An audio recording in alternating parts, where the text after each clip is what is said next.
and welcome to the Wish Sports Desk with me, Chris Stafford. This is episode 43 of season 3 already, and Nancy Gillen is joining me as usual from England. Nancy, how are things with you over there now? Good, yeah. Very cold. It's got really, really cold here. Bit of snow over the weekend. See a bit of concern over this new variant, but I think we're all just keeping our fingers crossed that we'll be able to have a normal Christmas. And yeah, as always, a lot of sport to distract us anyway. So yeah, all good. Certainly is. Well, it's all relative when it comes to snow because Peggy Shin is joining us from Killington, Vermont. And Peggy, it's always great to have you. Peggy, of course, is a reporter for teamusa.org and immersed in snow sports now. Peggy, how's it going? Well, it's going well. I'm back in my comfort zone with the winter sports, and Vermont turned from a sort of barren fall wasteland on Friday into a winter wonderland on Saturday, just in time for the Killington World Cup. Killington got apparently 19 inches of snow that night, Friday night into Saturday morning. So it looks like Santa can fly his sleigh. Did you hear that, Nancy? 19 inches, and you're probably complaining about a little flurry down the street. Yeah, it was nowhere near as bad as that. Very minimal, but it still brought the whole country to a standstill, as it always does. I think 19 inches of snow here would be, I don't think anyone would leave the house. So yeah, it wasn't quite that.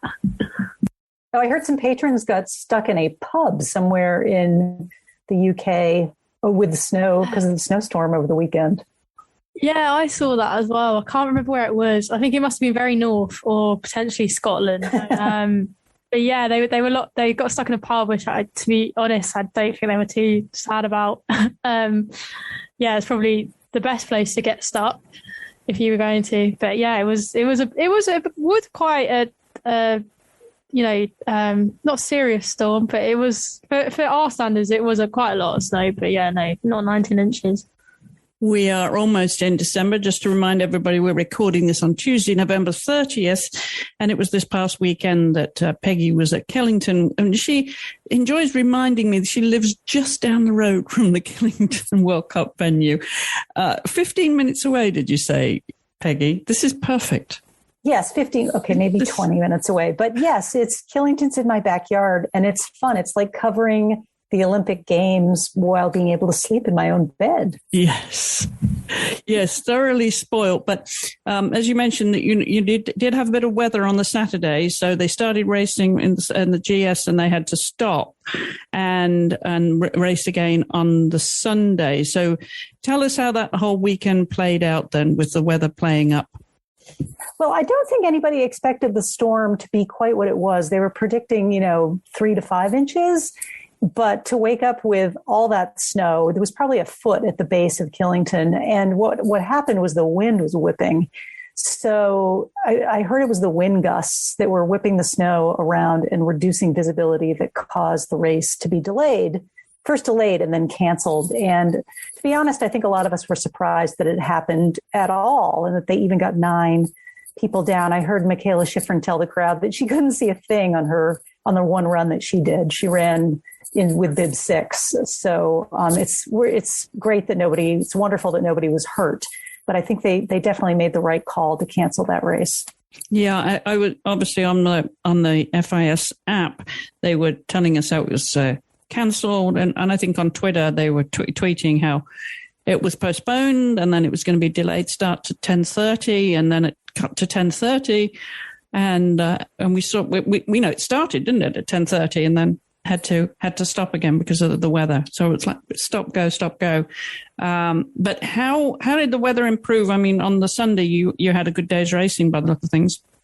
We did. The snow stopped, but more importantly, the wind died down. So we woke up on Sunday morning with you might have called it a sunny day in Vermont. It was sort of the orange orb of sun showing through the gray clouds. And it did, in fact, flurry a little bit for the second run. But for slalom, it's pretty rare that a slalom is canceled because of the weather. So it was a little bit warmer. So I think everybody really enjoyed the racing, including the racers.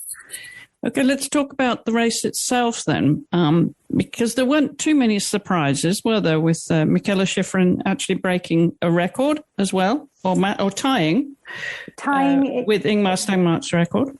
Right. I think the surprise, though, was, she finished second to Petra in both slaloms in Levi, Finland, the previous weekend. Mm-hmm. And prior to that, she had to take a number of weeks off, maybe 2 to 3, with a sore back. She had not trained one run of giant slalom before coming to Killington, and had only had 4 practice runs on Thanksgiving Day before racing the giant slalom. And in her, they only had 9 racers go on Sunday, and Mikaela, her time was quite a bit off. It was about 1.3 off of Tessa Worley, who was in the lead when they canceled the race. So I think people were kind of wondering how she was going to do on Sunday in the slalom, even though slalom is her strength by far. So when she finished first run in second place behind Petra, I don't think anybody was surprised, but what the big surprise was that second run, which was, things don't get much more exciting than that. Yeah, that was a real surprise, because she really had to do something. She said she was fearless. She was mentally in a really good place for that second run, because in Levi, of course, it all went Petra's way, didn't it? And it looked like it was going to do the same in Killington, that, Mikaela really had to pull something out. Right. And I heard that Petra had trained for a couple of weeks on the Levi slope before the race. So I think Petra really had an advantage there. Yes. Mikaela wasn't able to train at all because of her back. So come to Killington, you've got the hometown crowd, which is so behind Mikaela, and, they can hear the people cheering from the start. So I think she had that going for her. She also talked about this level of intensity that Mikaela needs in order to ski at her best. I think we would call it focus, where you get into the kind of that flow where you're not really aware of anything around you. And she talked about how that used to come really easily to her. And in the events of the past 2 years, with the death of her grandmother and her father and COVID, really just threw her for a loop. And she was last year really struggled to find that focus and energy again. And she said it's becoming harder to conjure that for second run, but she's getting better at it and she's working at it. And I think what we saw at Killington was a return. And even her mother said this, it was sort of like looking back at the Mikaela of old and seeing that come out in her again. Well, that's good. It's taken a little while, isn't it, for her to climb her own personal mountain and get to this place mentally. Yes. I mean, she's been at it. If you look at it, she's been racing the World Cup for this is her 11th season. Yes. That's a long time. Yes. Yeah. So, I saw that. And she said that earlier that, she's been lucky. She's had very few injuries, knock on wood. But her biggest injury, she said, to date is a broken heart from the death of her father. And that I don't know if that ever heals. Yeah. No. Probably not. I think just having to learn how she lives with it, right? As much as anything. But I did see that Petra Vlhova actually made some mistakes that cost her so dearly. She's kicking herself for that. And Mikaela, of course, didn't have those mistakes in the second run. Right. Well, they actually made a mistake at the same gate, but Mikaela just recovered. It almost looked like a fluid recovery where Petra really had to put almost do a hockey stop to regain her balance and get back in the course. And I think that made a difference. What was nice was to see Petra smiling. And I think her new coach, Lara Guparami's former coach, has really done some wonders for her, helping her, from all appearances, to enjoy the sport. Oh, that's nice to hear. Yeah. It's a very generous gift from Lara. And talking about Swiss skiers, Wendy Holden, as you mentioned, she finished third. So that's a good finish for her over here. And on they go to Lake Louise this week. Let's talk a little bit about that. The first downhill of the season. Yay. First downhill, and training gets off in 5 minutes. I was going to say, it's Tuesday, isn't it? It is. I know. I keep thinking it's Monday. Thoughts on that race and what that's going to look like this season for our first downhill of the season? Well, I think we're Ooh, it's always hard to tell because you don't know how people have trained over the summer. But I think we're going to see the Swiss doing well again. It's going to be interesting to see how Breezy Johnson from the U.S. has done over the summer. And I think we can't, even though Mikaela wasn't able to train much speed at the Copper Mountain speed venue in early November, I think we might see her near the front as well. So mentioning the Swiss, of course, Lara Gutbarami, is she going to continue the season that she had last year? Because that was awesome. And of course, we have to remind everybody we're going into hopefully the Beijing Olympics. Well, we expect it will be a Beijing Olympics in February. They're telling us that won't be cancelled because the omnivore. I wanted to call it the omnivore. It's not omnivore, is it? The new variant. It's Omicron. Omicron, right. But yeah, there's a lot to play for this season. What are your thoughts on how the Swiss will come out, how Lara will come out after finding such great form? She really got back to the form that she'd had before her knee injury, hadn't she? She did. And I can't remember how she did in Solden. I should look at the FIS results. But I think she was supposed to race the giant slalom at Killington. And she, of course, was unable to because they canceled that race. But I'm looking back to see how. She got second in Solden. I think Lara's going to come out firing in Lake Louise, and I think she's going to be a force to contend with this year. Oh, I hope so. I love that. Competitiveness when she's skiing well, and then of course, we're going to have this duel with Mikaela and Petra, aren't we, in slalom, I think, for the rest of the season? It will be. And Petra last year raced in Super G and some downhill. And I asked her if she was going to Lake Louise, and she said no. So she's very much focused on the Olympics. She's never won an Olympic medal. So I think her priority is the Olympics. And if she's in contention for the World Cup overall after the Olympics are over, then they'll focus on that. But her number one focus is the Olympics this year. Interesting. So, yeah. And Mikaela, of course, she wants to race all 5 events at the Olympics, but knows that, the schedule plays a lot into that. If races are canceled and then she has to race, a couple events are back to back, that takes a toll. So it'll be interesting to see how things play out in China. And it's going to be interesting to see how the overall works out, because I think that is going to be secondary to a lot of the athletes who have prioritized the Olympics over it. Yes, it will be. We're expecting Sofia Goggia to be a force to contend with, though, aren't we? I hope so. She got 16th in the giant slalom in Solden. She was racing at Killington, but I think, her strengths are the speed events. So I love Sofia. She's just such a fun person to talk to. I think she brings great energy to the Women's World Cup. I hope she does well as well. Yeah, she really does. She's a tremendous character to follow on social media. She's so funny. Yeah. And then there was a new Swedish girl who came out in bib number 60. Usually the top 30 seeds have the coveted, they run early in the slalom before the course gets all beat up. And she ended up finishing like 15th. So she was born, she's 18 years old. Do not remember her name. Let me see if I can find it. As I flip through results Swedish. Here.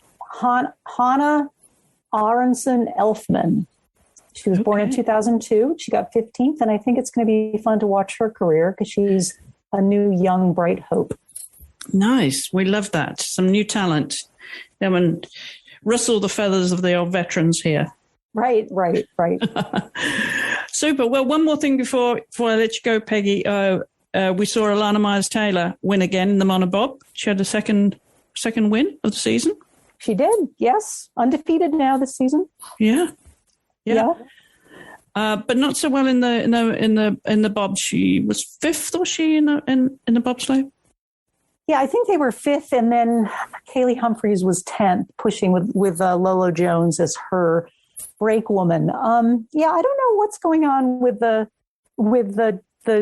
the two women with the women's bobsled, are they using new equipment? Are they trying, they have a lot of break women to test out before Beijing to figure out who's going to be pushing with whom. So, hopefully things will settle down and they'll start dominating the podium again here in the next couple of weeks. Yeah, well, we will watch that, of course. And no news on Kaylee Humphrey's citizenship. Is there any update, Peggy? Nothing that I've heard. I've looked at her social media feeds and nothing so far. But she seems to be all smiles. So I'm hoping that means that there's somebody working pretty hard on her behalf to get her citizenship and her passport straightened out soon. Yeah, makes a big difference to the US team if she's on it.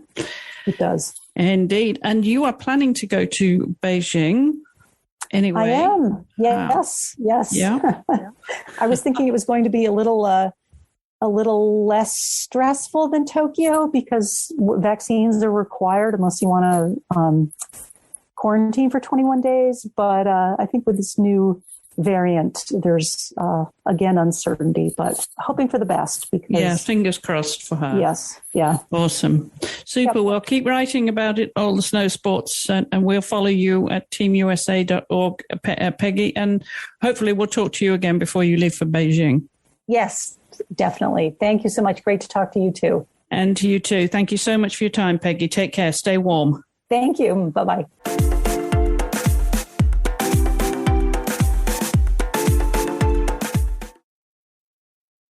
Well, somebody over here had a 4 a.m. alarm today, Nancy. Oh, was that for the US-Australia football match? Yes. I just gravitate towards it because it's so good to see this young talent shine. The depth of talent for the US team is extraordinary. Did you see the highlights of it? I have. Yeah, I've seen the highlights. There was actually, I think my favorite moment was actually a tackle, which is quite bizarre. Yes. But there was I can't remember the name. It was an Australian player. It's probably one of the best tackles I've ever seen. That was my personal highlight. But like you said, it's. I think it's nice, quite refreshing to see some of the younger American players on the pitch, and good matchup against Australia. It really was, and of course they played them last week. It were 2 matches, 2 friendlies. And the US won 3-1, and Ashley Hatch scored. She plays for the Washington Spirit. We had 3 Washington Spirit players out there, and she was one of them. She scored within, I think it was like 24 seconds or something, within the first minute in that first game last week. And then Rose Lavelle scored, and then Lindsay Horan scored from a penalty. And then today, they drew 1-1, and Ashley Hatch scored within the first 5 minutes again. So I think she's stamped her card, don't you think, for being, for a future with the women's national team, Nancy? I don't think there's any doubt that they'll pay attention to her now. Yeah, I think so. And like you said, it's still quite a way until the next kind of major tournament for the US, which is the World Cup. But that just gives players the opportunity to, like you said, kind of make their mark and earn a place in the team.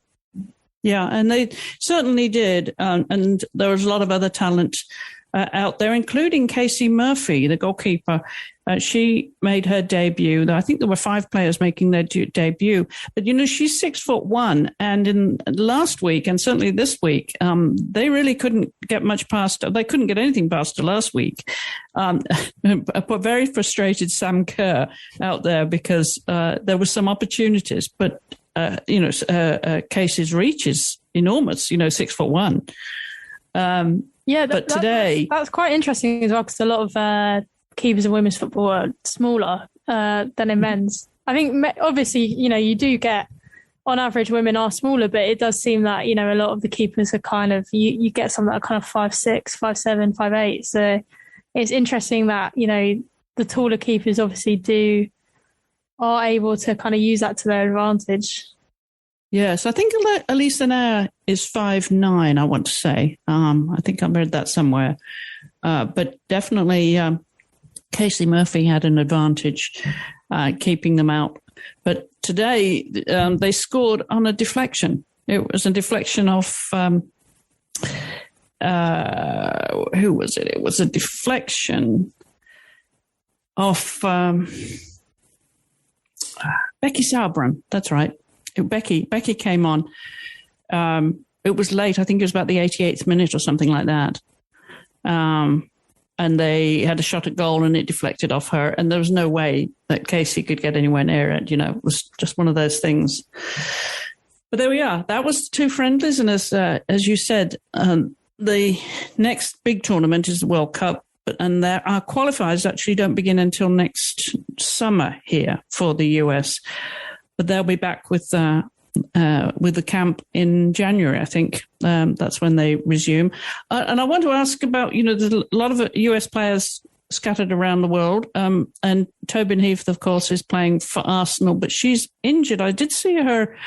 She was on the training ground yesterday, not looking like she was part of the squad playing. She was in shorts. She was in kit, but it didn't look like she was part of. Do you see what I mean? Like, it looked like she was still running around the touchline still. Have you heard any update on her injury? No, I haven't heard any update, but Arsenal are playing in the FA Cup final on Sunday. So I imagine in the kind of the run-up to that, there will be an update. I mean, hopefully she is fit because, it's a massive week for Arsenal next week. We've got that FA Cup final and then a match against Barcelona in the Champions League. So it'd be very useful to have her fit and playing, but no update as of yet. And playing Chelsea in the FA Cup final, and presumably Sam Kerr will be back to Chelsea for that. Yeah, she will be. She'll be causing trouble, I'm sure. Spoken like a true Arsenal fan. Okay, we've got some news of a Ballon d'Or winner. Yeah, so the Ballon d'Or took place last night. The most prestigious event in football, really, and they introduced a women's category in 2018, which is very late, but at least it's established now, and female players are being recognised. So the award went to Alexia Putellas, the Barcelona player. Very well deserved. I think she was the favourite. I think if she hadn't won, people would have been angry. So Barcelona last season, they were just so dominant. They won their league. They won their domestic cup competition. And then they absolutely thrashed Chelsea 4-0 to win the Champions League as well. And Putellas was captain for the majority of that, and just almost, she was one of their standout players, and to be a standout player in that team, which is just so full of talent, is really, really impressive. So very well deserved for her. Jennifer Hermoso, her fellow Spaniard and Barcelona teammate, came second. Sam Kerr, who we've just been talking about, she finished third. Vivian Miedema, the Arsenal striker, came fourth, and then it was Lieke Martens, the Dutch player, who came fifth.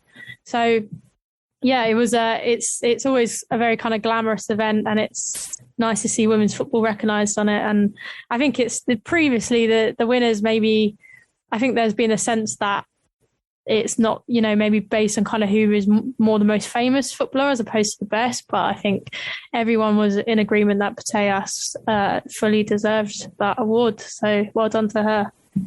Yeah, congratulations to her. But I noticed in that top 10 that there was only one NWSL player, and that was Christine Sinclair, plays for Portland Thorns. She finished, she was sixth in the ranking. Yeah, it is very interesting. I work at Gimme Sport Women. We work a bit with Lucy Bronze, who plays for Man City in England. So I was talking to her last week and I asked her about that, and she said it kind of depends year on year. I think national team comes into it, and I think obviously Sinclair did really well with Canada. So I think there's a degree of who's done well in the national team, and then that is irrespective of the league that they're playing in. And it just so happens that the people that did well at the Olympics weren't playing in the NWSL. And then, I think she was kind of just saying as well that maybe the timings of it, because I think when the NWSL win, it's kind of maybe slightly later in the year, or maybe it's come a bit too late for them to be kind of fully recognised. So there's all kind of factors in that. But yeah, I think there was a lack of NWSL players and then just the complete lack of American players as well. I think it was only Sam Mewis who was in the top 20. Top 20, wasn't she? Yeah. So yeah, it's quite interesting, really. But yeah, I mean, I think Sam Mewis is a great player, but yeah, you do wonder. There's probably a few other American players that were disappointed they weren't on that list. I would imagine so. Yeah. So speaking of Sam Mewis, we've just heard today that she's moving to Kansas City KC Current. Did you see that? I did see that. Yeah, that's came quite out of the blue for me, but I don't know if that's maybe something that's been more in the woodwork in the US. But I was quite surprised by that. Yeah, it'll be interesting to see because she's a very useful midfielder. She's been injured, and so that's why she wasn't on the camp recently. Her older sister, Kirsty, was in Australia, but not Sam, so presumably she's getting back to full fitness. And we've got some good news of another woman being appointed as a head coach to the NWSL, and that's to the Portland Thorns. Yeah, so Rhian Wilkinson, she, like you said, new head coach of the Portland Thorns. She succeeds Mark Parsons, who is doing an incredible balancing act of coaching the Dutch women's national team and still coaching Portland Thorns as well. So I wasn't quite sure how long that was going to last, but he now has fully gone over to the Netherlands. So Wilkinson has taken his place. Interestingly, she was actually assistant coach of the England women's national team, and also went to the Olympics with Team GB as well. So has a lot of her experiences in English football over here. And then she's also worked with the Canadian national team as well, which is, seeing as they've just won Olympic gold, so obviously got a lot of experience there. Quite interesting. A lot of that is international football as opposed to club football. So yeah, I wonder how she kind of adapts to club football. But I mean, we all know we've spoken about it so often now, the allegations of everything that's happening within the NWSL, the really high turnover of coaches because of these allegations, accusations of abuse from players making these accusations against their coaches. So, I mean, I imagine that obviously Portland Thorns would have really, when they went through the process of acquiring a new coach, they would have really, with all of this happening in the background, they would have gone through a proper process and, checked everything out and made sure that it was, a good appointment in terms of football experience, but then also good for just making sure that this kind of culture of abusive behaviour is at an end. So, yeah, hopefully this is the start of kind of a new kind of stream of coaches coming into the NWSL and helping end that culture. Yes, please let's have more women coaches. And now we talked about the Omicron variant, and as Peggy mentioned, she's planning to go to Beijing, and we have heard that according to China, that they will not postpone Beijing because of this variant. So that's really good news, but it has forced the cancellation of the Winter Universiade in Lucerne, Switzerland, hasn't it? Yeah, and I feel really, really sorry for the organisers here. I went to the 2019 Winter Universiade in Russia, and it was already, because it's every 2 years, like the organisation for this was already in place, been years and years in the making, and it was originally meant to take place at the start of this year, so in January, and then because of COVID, it was pushed back to this month, so December the 11th to the 21st, and now it's been cancelled completely because of the variant. Also, I think because of the border restrictions that Switzerland have imposed. So, I mean, over here, Switzerland has kind of been the strictest European country at imposing border restrictions straight away, and on essentially, it's every country where the I can't say it very well. Omicron. I mean, I'm definitely going to get used to saying that, I think. Omicron variant. Where the variant is, the countries where the variant is detected, and as we know, that's kind of growing day by day. So it would have restricted. It would have made a lot of athletes unable to enter the country without having to do a quarantine period of 10 days. And when you bear in mind, this is only kind of a university sport competition, it's not like these athletes have the flexibility or kind of the finances to be, staying in Switzerland for so long. And I'm not sure that Lucerne would have the kind of capabilities to be quarantining all these athletes as well. So, yeah, they made the decision to cancel the event. And unfortunately, they said that the postponement of the event was not an option. So, yeah, I think that's just really, really gutting. Obviously, this was happening a lot in 2020, but I think at the time it was kind of like there was the whole world was in crisis and there was a bigger picture to it. And then I think now things then started to get a lot more positive and sporting events were happening again. So I imagine for them, they've been so hopeful of this happening and then it to be cancelled again and things seemingly to be going backwards, I think is pretty gutting, yeah.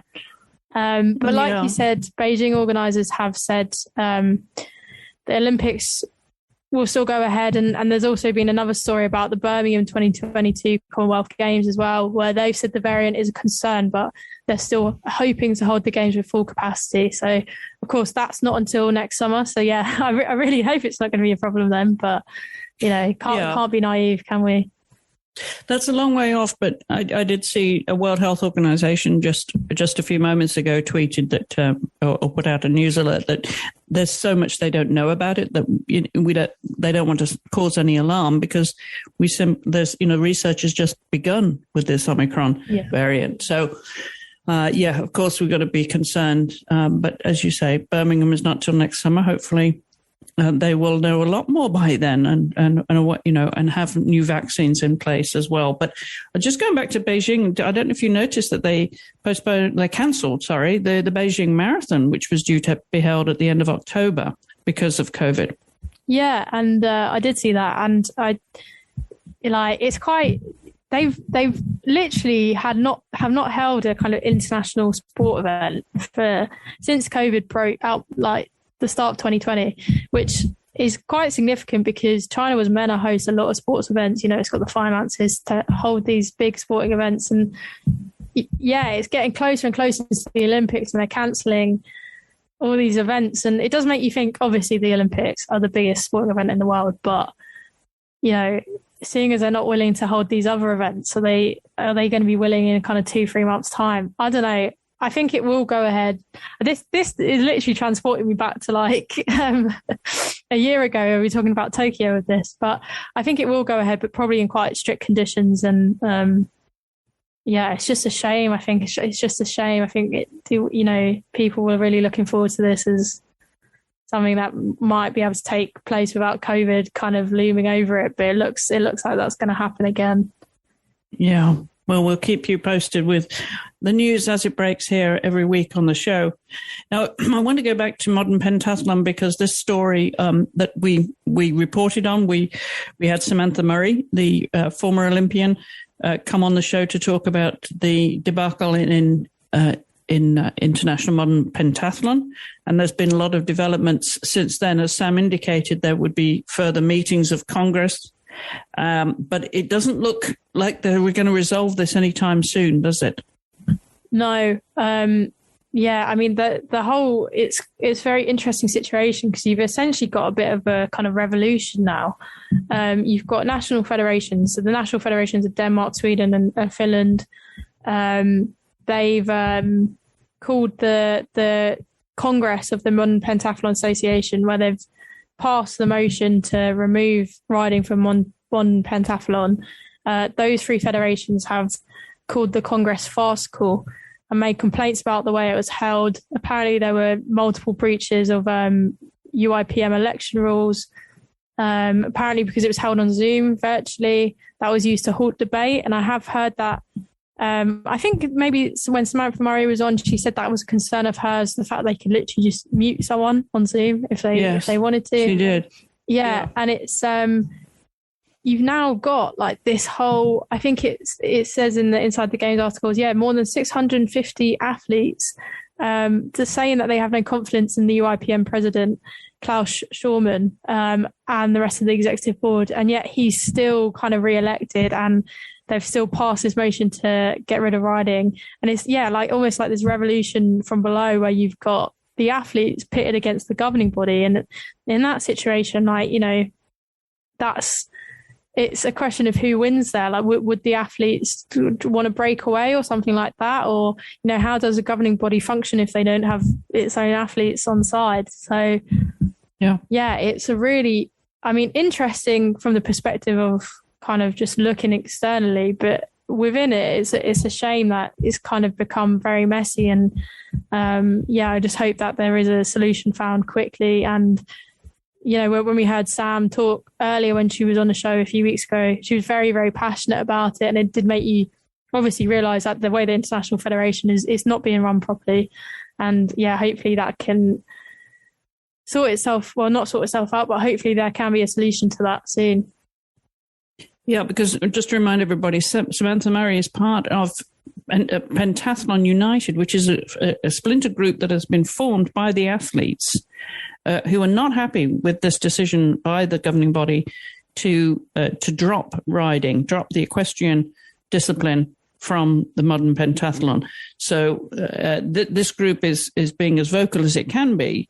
So you have to wonder, to your point, Nancy, that if this is the athletes group and they're not happy with the way the governing body is running the sport, the International Federation is running the sport, and they question the governance, that the governance, not just being not happy with them, but also the manner in which they're governing, that could come to be questioned, I think, legally, if they're not. I think, you know, it doesn't meet with the Ted Stevens Act, which, you know, they have to comply with as an Olympic discipline. Yeah, and I think this has, I believe, already been taken to the Court of Arbitration for Sport.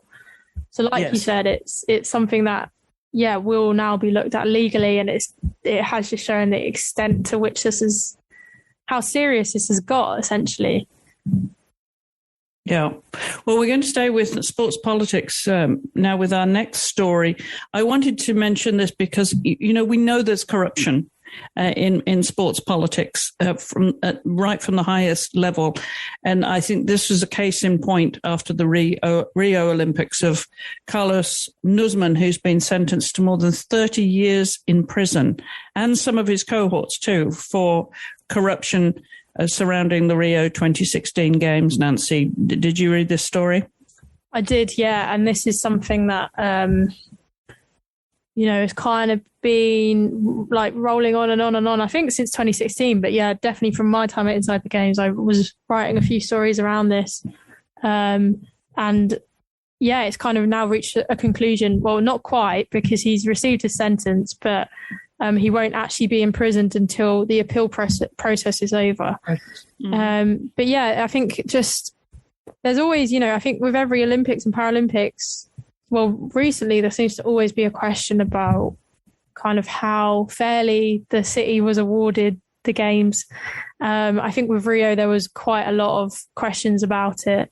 And yeah, so Nuzman he was arrested in 2017 as part of an investigation called Operation Unfair Play, which essentially he was suspected of organising a $2 million bribe of members of the IOC to award the Olympic and Paralympic Games to Rio. And yeah, he is essentially kind of allegedly the architect of this whole scheme. And now, yeah, he's been found guilty of corruption, criminal organisation, money laundering and tax evasion. So I think there's already quite a lot of things that cast a bit of a shadow on that Rio 2000 Olympic Games. But this does more so. And yeah, I would encourage it. I mean, the story in Inside the Games is very long and detailed, and there's kind of a lot more of it to it than what I've just said. It's this whole kind of complex web of corruption. So I would encourage people, if they're interested in it more, to go and read the story. But yeah, it really kind of casts a shadow on Rio 2016. It certainly does, a huge shadow. And as Nancy said, that's a story that's well worth reading. And we'll leave the link in the show notes at wisports.com. So just go on to wisports.com and click on the Wisports desk and you'll find that story with the link to, with a link there to the full story. And as you mentioned, he wasn't the only one that was convicted as well. The former Rio de Janeiro governor, Sergio Cabral, and Leonardo Greiner, who was the former director general of Rio 2016, they were also sentenced to prison terms. And the whole thing, that's like a movie. That's like the Godfather movie, isn't it? A mafia movie, because it is rather like the mafia, isn't it? Yeah, it is. It is. I think there is all of that. Like I said, a complex web, kind of all this stuff going on. So it's, it's interesting, but quite shameful, I think. $2 million. It is shameful. $2 million bribe.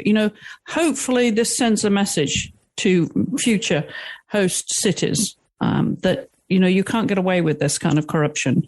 And he's certainly paying the price. He's looking towards 30 years in prison, just he alone. And the others, I think Cabral is sentenced to 10 years plus, and Greiner to 13 years plus. So hopefully it sends a message for the future. But yeah, definitely a story worth reading there from inside the games. And we're moving on now to a good story, a happy story. Alex Scott becomes the first woman to be named Pundit of the Year. Now, this is a happy story, but is it a big deal? I think it is quite a big deal. Yeah, I would say it is. So I think it's a big deal because it's down to a public vote. So essentially, I think so it's the Football Supporters Association in the UK, and there was almost 400,000 votes cast for this whole award. So that's quite a big proportion. That's a high amount of football fans essentially voting on this. So she was named Pundit of the Year based on public vote, and she was also shortlisted against a number of quite heavyweight pundits and kind of footballing legends. So Alan Shearer, Rio Ferdinand, Gary Neville, Jamie Carragher, and Ali McCoist. And yeah, she outvoted them. Well, she won the vote, so she beat them all. And yeah, I think she was very, very groundbreaking in what she's done as a pundit. So she was a former player, went into media, she became the first woman to report at a Men's World Cup for the BBC in 2018, became the first female pundit on Sky Sports, became the first female face of BBC's Football Focus in May.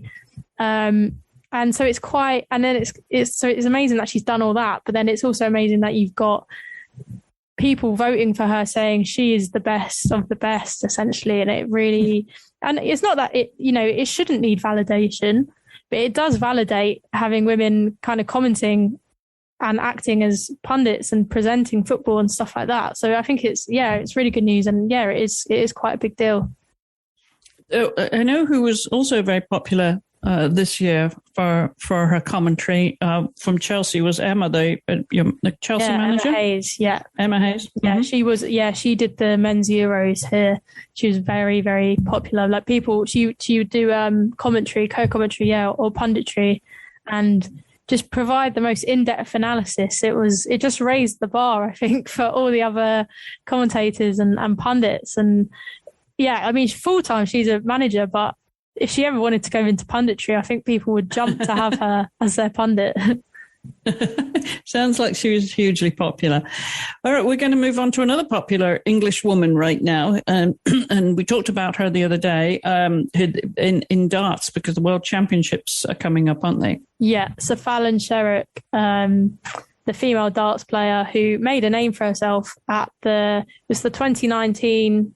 No, it was the 2020, because it's always a year ahead because it goes into January. So it was the 2020 World Darts Championships.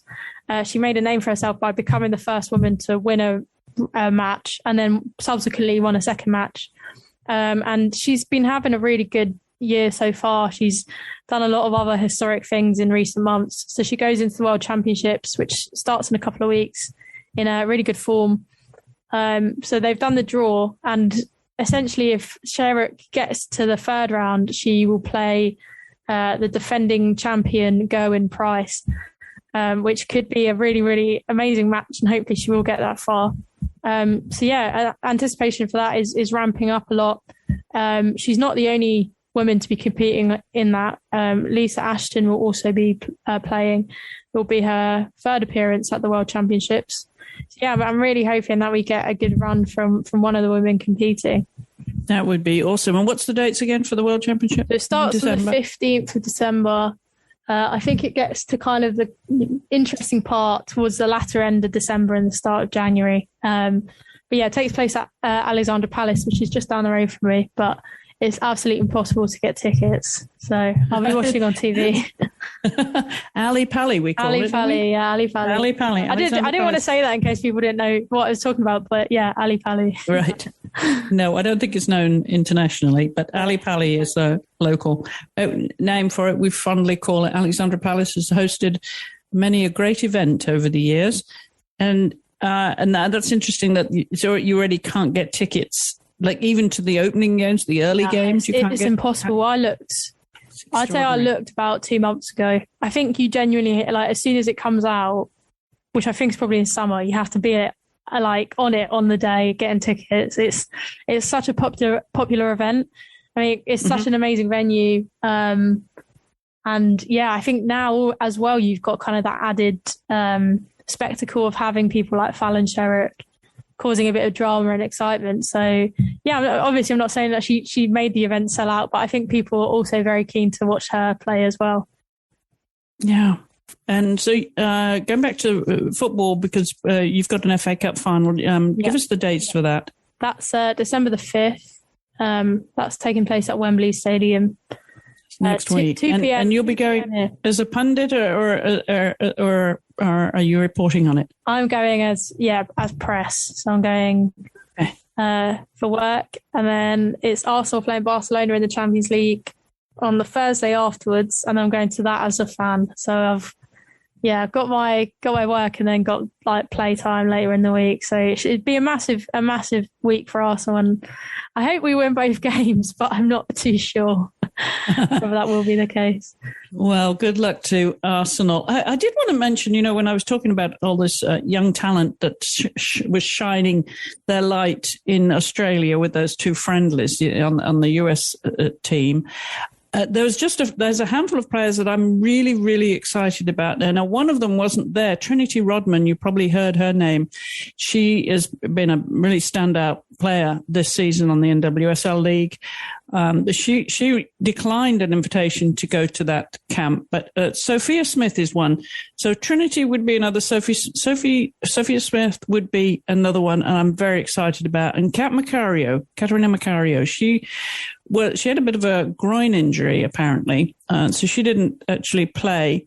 But I'm very excited about her. And who was the other one I was thinking of? Emily Fox. She's a defender, and she's out there in Australia. She really has got a sprint on her. Very excited about her. Who are your standout players? We're going to do this at the end of the year, aren't we? We're going to have a little review. But who are your standout players at the moment? Is that for the US or just the whole world? Well, you could start with the US, because I know you pay attention to what we're doing over here. You have to. Yeah, well, I'm also a big fan of Trinity Rodman. I think she's very exciting. In the whole for England, I go with some of England's. Beth Mead, who plays for Arsenal in England, she's been in really good form, and Lauren Hemp as well is a really good young player. And then I suppose going back to Alexia Putellas as well, haven't watched her play in person, but I'll be able to do that next week at the Emirates. So I'll be able to report back if she is truly Ballon d'Or worthy. So I'm looking forward to that. And yeah, she probably is one of my standout players of this year. Of the year. Okay. I was thinking about our talent and how deep that well is of talent. It's going to be hard for some of the veterans to get back on the team, Yeah. With a lot of this new blood now coming along. I know you want a mix of experience and youth, but yeah, it will be very interesting to see who gets back. When you think of our, top tier, Tobin Heath, Kristen Press, Alex Morgan, Megan Rapinoe, Mallory Pugh as well. Lynn Williams was in Australia, but just that handful of those forwards, they're just the forwards. We've got a lot more veterans. You have to wonder how they're going to, remind Vlatko Andonovski that they have not yet retired like Carly Lloyd. Yeah, exactly. I think that's they've probably I don't know if you'd almost expecting to be kind of maybe, obviously they'd be thinking I'm at the end of towards the end of my career, but I think they would all probably have had a big tournament in mind maybe, or, a certain period. And it's kind of like now the decision is almost not in their hands anymore because all these younger players are coming through and playing. So yeah, it's going to be really interesting to see, I think, really interesting. And like you said, whether, the likes of Rapinoe will be, back on the pitch and being as pivotal or an integral part of that team. I'm not sure, to be honest. So yeah, really intriguing. It is. And a lot happening in women's rugby as well, we should point out. And not least of all with our friends Naya Tapper and Elana Meyers, who were playing for Team USA Rugby in Dubai for the Rugby Sevens. They won some, lost some last week. Elana scored some tries and so did Naya. They had a good competition last week and they're heading into a second week of competition this week. That's in Dubai for the Dubai Sevens. So good luck to them. Don't forget there's World Cup skiing, including the first downhill of the season from Lake Louise in Canada this weekend, and all that football, as Nancy just mentioned. And we'll have a lot more to report on next week's show. So I hope you'll join us then. In the meanwhile, don't forget to download any podcast app you'll find WIS Sports or the WIS Sports Desk. There's 2 channels to listen to the show, and you can find the show notes on our website at wisports.com, and follow us on social media at WIS Sports. Do post your comments, questions, any suggestions for guests or stories that you'd like to hear about. We would love to hear from you. Any feedback and any rating and reviews that you care to give us helps others find the show, of course. And you can follow Nancy at... on Twitter, I'm Nancy_Gillen. And then I'm also on Instagram at NancyGillen_sports. Terrific. All right, Nancy, we'll have a good weekend. Enjoy your football, and we'll see you back here next week, same time, same place.